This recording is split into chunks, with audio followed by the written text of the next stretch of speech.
Baik, di sini saya akan mencontohkan cara review jurnal. Di sini ada jurnal pengaruh model problem-based learning terhadap kemampuan komunikasi siswa materi pokok, larutan elektrolit, dan non-elektrolit. Yang harus kalian lakukan yang pertama adalah perhatikan tahun jurnal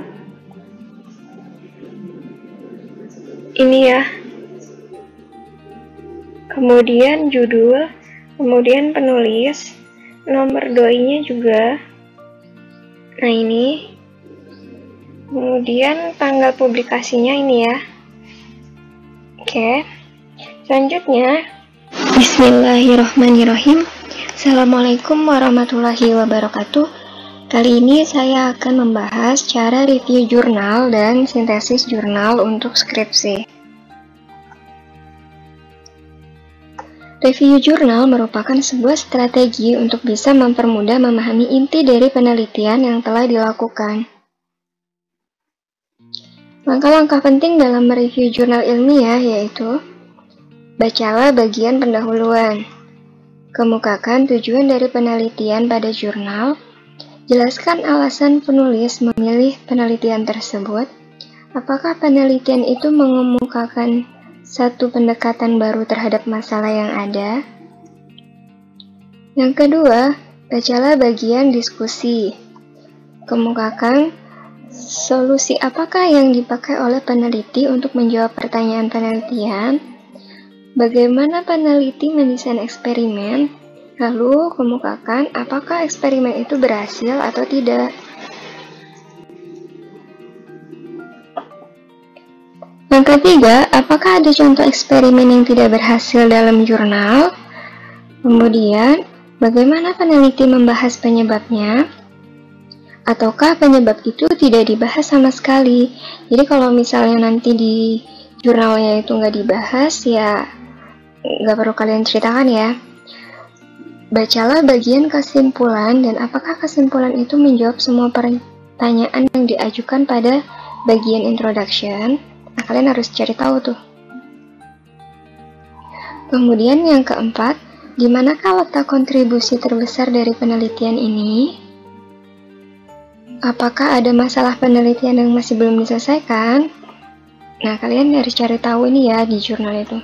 Apakah Anda memiliki ide lain untuk memecahkan masalah yang sama? Di manakah kelemahan dari jurnal yang sudah Anda baca tadi itu?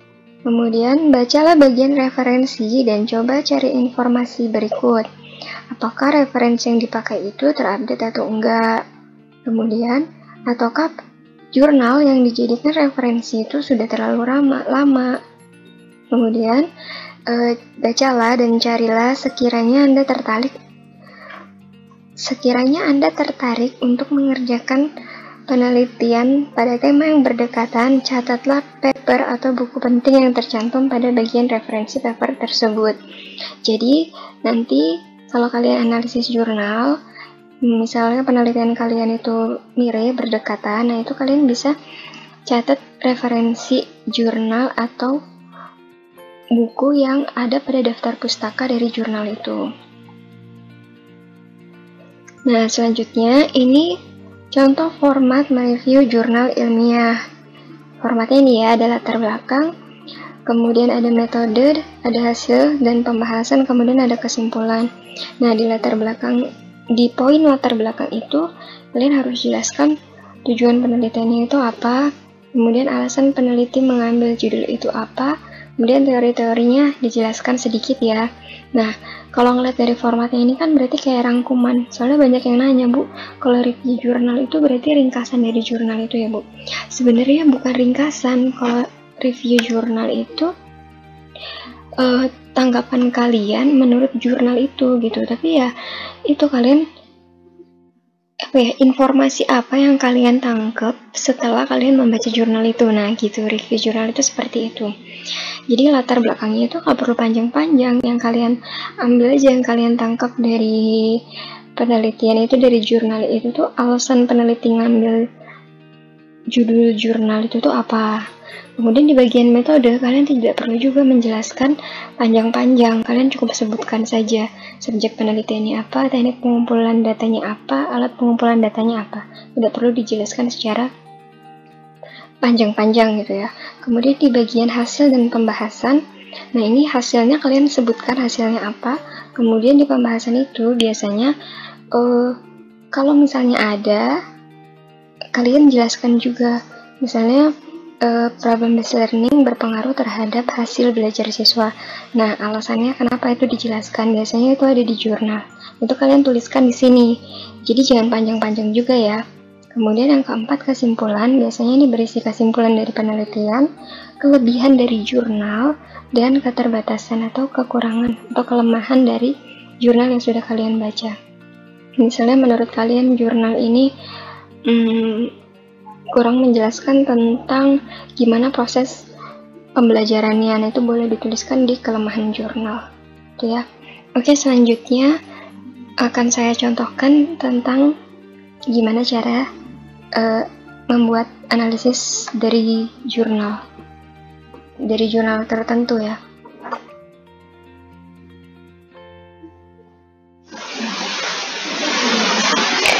Baik, di sini saya akan mencontohkan cara review jurnal.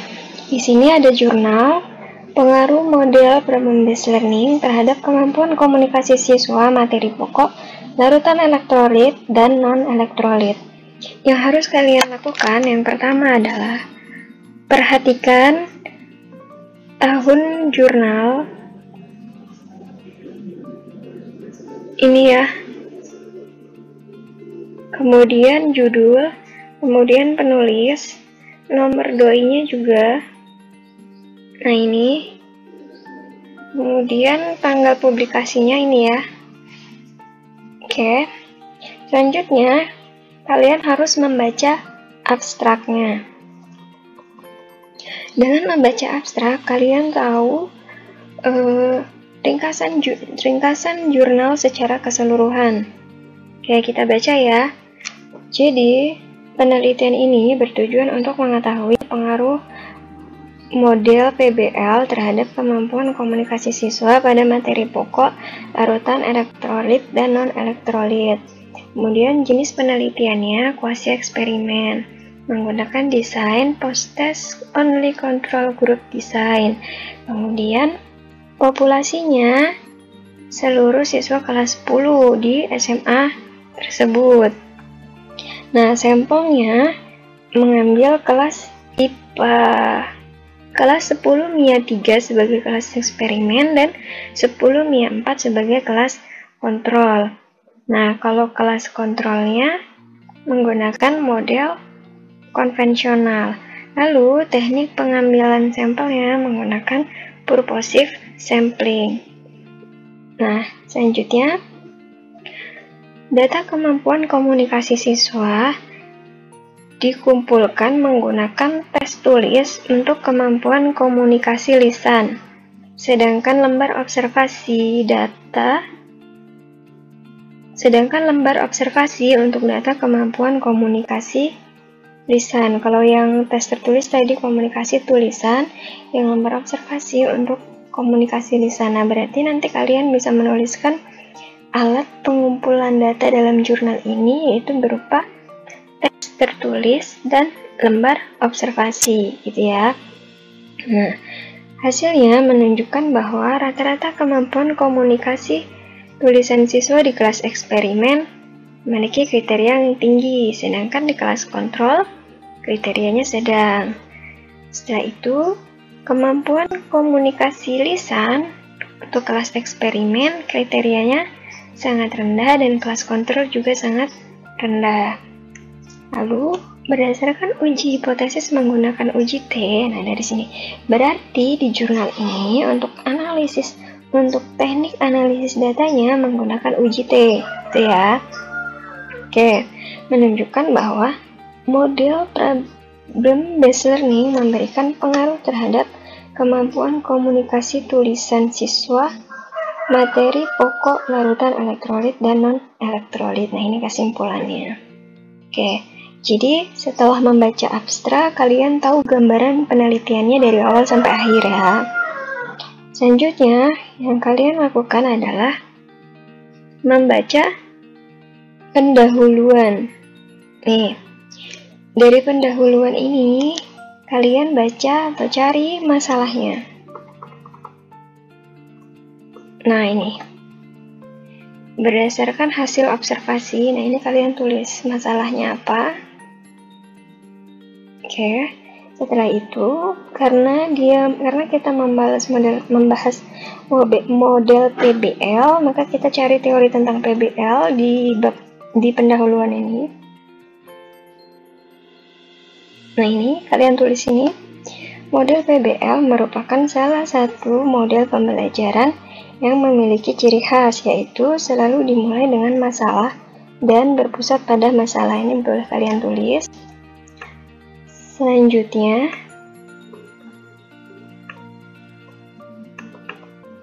kalian juga harus memberi teori tentang keterampilan berkomunikasi. Nah, ini tadi ada di awal pendahuluan.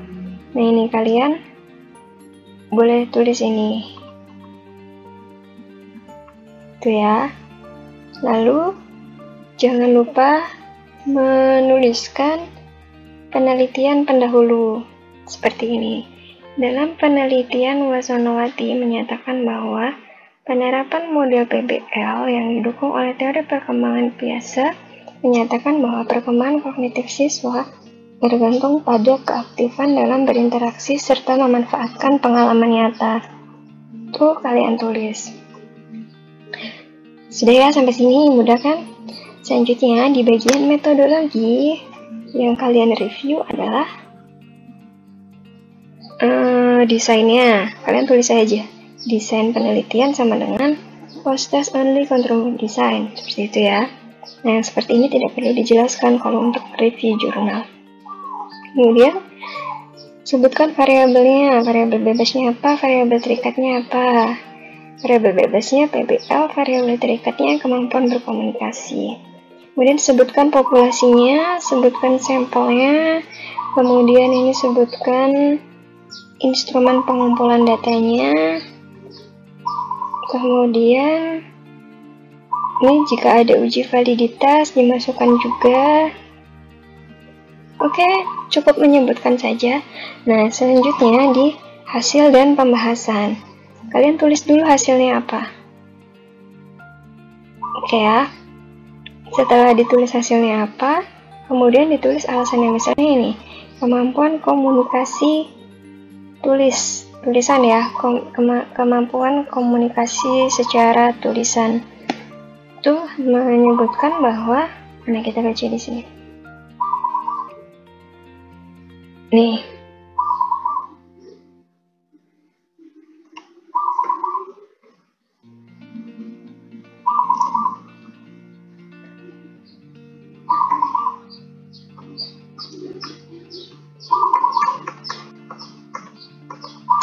Di antara dua aspek yang diukur dari kemampuan komunikasi tulisan terlihat pada kelas eksperimen selalu lebih baik dibandingkan kelas kontrol. Nah, ini kan hasilnya gitu tadi ya, bahwa kelas eksperimen itu lebih tinggi daripada kelas kontrol.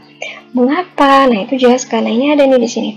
Hal ini disebabkan karena model PBL yang merupakan metode instruksional yang menantang siswa agar belajar untuk belajar, bekerja sama dalam kelompok, untuk mencari solusi bagi masalah yang nyata, sehingga masalah ini digunakan untuk mengingat, meningkatkan rasa keingintahuan, serta kemampuan analisis dan inisiatif atas materi pembelajaran. Nah, ini yang ditulis, ya, yang di review jurnal. Kemudian, seperti itu ini kesimpulannya apa, lalu pembahasannya apa.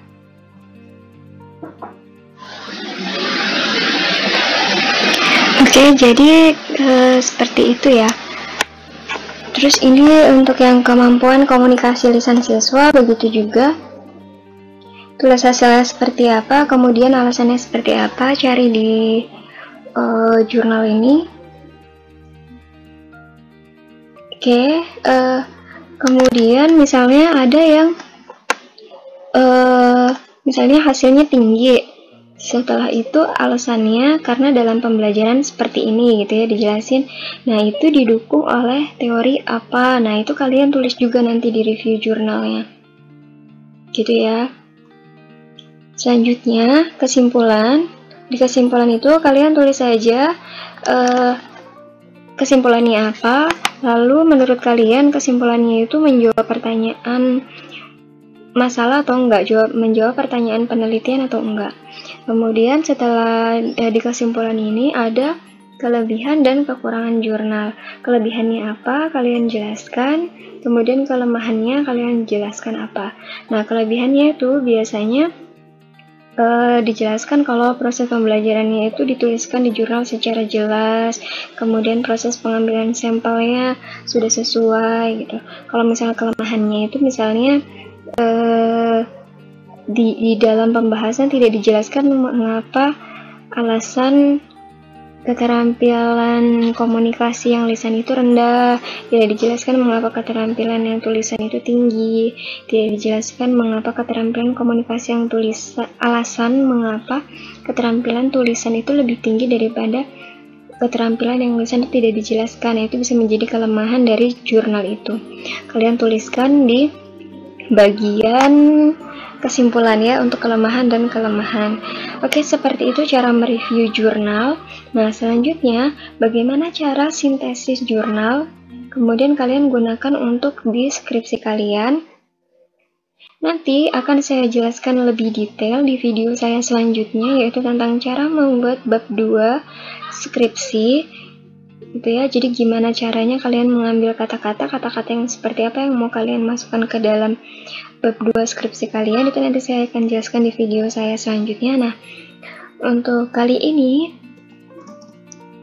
jadi akan saya contohkan dari hasil review jurnal yang sudah kalian lakukan itu di bagian hasil dan pembahasannya itu bisa kalian tulis di skripsi, misalnya seperti ini, atau kalian baca dari abstrak aja ya. Dari abstrak misalnya dalam penelitian ini menyebutkan bahwa problem based learning yang ini ya memberikan pengaruh terhadap kemampuan komunikasi tulisan siswa pada materi pokok larutan elektrolit dan non-elektrolit. Nah, ini kalian bisa menulis di skripsi kalian bahwa problem menurut penelitian Iftitahur Rahmiyah, Andrayani, dan Al-Idrus bahwa model PBL berpengaruh terhadap keterampilan komunikasi siswa. Gitu, boleh. Oh ya, jangan lupa dikasih tahu tadi ya, Iftitahur Rahman, Andayani, Idrus, tahun. Gitu ya. Seperti itu.